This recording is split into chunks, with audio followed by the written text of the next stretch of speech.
તો જૂનાગઢમાં યુવાનોને રમતગમત સાથે જોડવા માટે ખાસ સંવાદ કાર્યક્રમનું આયોજન કરવામાં આવ્યું છે। મેરા યુવા ભારત અંતર્ગત યોજાનારા આ કાર્યક્રમનો મુખ્ય ઉદ્દેશ યુવાનોમાં રમતગમત પ્રત્યે જાગૃતિ અને ઉત્સાહ વધારવાનો છે। ગુજરાતમાં યોજાનારા કોમનવેલ્થ ગેમ્સ 2030 અને ઓલિમ્પિક્સ 2036ને ધ્યાનમાં રાખીને યુવાનોને રમતગમત ક્ષેત્રે પ્રેરિત કરવામાં આવશે। યુવાનોને રમતગમતમાં કારકિર્દીની તકો અને સરકારની વિવિધ યોજનાઓ અંગે પણ માહિતી આપવામાં આવશે। આ અંગે આજે પત્રકાર પરિષદ યોજાઈ હતી। કાર્યક્રમ અંગે જિલ્લા યુવા અધિકારી અને ખેલો ઇન્ડિયાના મયંક જીલાડિયાએ સંપૂર્ણ માહિતી આપી હતી। નમસ્કાર, મનીષ જાની, બાહુદીન વિજ્ઞાન કોલેજ જૂનાગઢ। અમારા માટે ખૂબ જ આનંદની વાત છે કે પ્રધાનમંત્રીજી અમારી કોલેજના વિદ્યાર્થીઓ સાથે વર્ચ્યુઅલ માધ્યમથી વાતચીત કરવાના છે। ખાસ ઉપલક્ષ્ય છે ખેલો ઇન્ડિયા। વિદ્યાર્થીઓ અને યુવાનો માટે મેદાન એ શાળા જેટલું જ અગત્યનું છે। વિદ્યાર્થીઓ જ્યારે મેદાનમાં પોતાના જુદા જુદા રમતો સાથે પોતાનું સ્વાસ્થ્ય પણ સંભાળે છે ત્યારે એ જ યુવાનો આગળ જઈને દેશની ધુરા સંભાળી શકે એવા સક્ષમ બને છે। જ્ઞાનની સાથે સાથે શારીરિક સ્વાસ્થ્ય પણ એટલું જ અગત્યનું છે।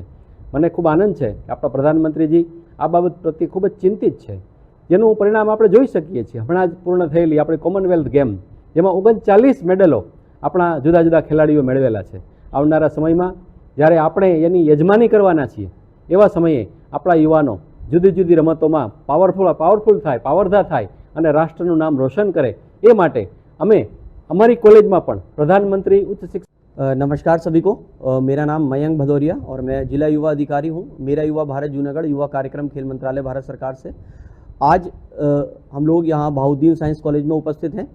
जैसा कि सभी लोगों को विदित है कि 29 अगस्त को हम प्रतिवर्ष राष्ट्रीय खेल दिवस मनाते हैं। मेजर ध्यानचंद जी की जयंती होती है और इस बार उस कार्यक्रम को बहुत वृहद करने के लिए और ज़्यादा से ज़्यादा युवाओं तक इसका संदेश पहुंचाने के लिए 27 अगस्त 2026 को माननीय प्रधानमंत्री जी देश के सभी युवाओं के साथ और खिलाड़ियों के साथ एक खेलो इंडिया संवाद करने जा रहे हैं, जिसके अंतर्गत मेरा युवा भारत और राष्ट्रीय सेवा योजना के संयुक्त तत्वाधान में कार्यक्रम आयोजित होगा। जनपद जूनागढ़ में ये कार्यक्रम बाहुद्दीन साइंस कॉलेज और arts and commerce college Manavadar में आयोजित होने जा रहा है, जिसमें जो स्थानीय स्तर के खिलाड़ी हैं वो लोग भी प्रतिभाग करेंगे और उनके जो एक्सपीरियंसेस रहे हैं स्पोर्ट्स के रिगार्डिंग, जो भी पिछले 10 से 12 साल में डेवलपमेंट्स हुए हैं, न्यू स्कीम्स आई हैं या भविष्य में 2036 में क्योंकि भारत में ओलंपिक्स का आयोजन प्रस्तावित है, उसको लेकर भी युवाओं के साथ संवाद रहेगा। इसका जो मुख्य उद्देश्य कार्यक्रम का है वो यही है कि युवाओं के में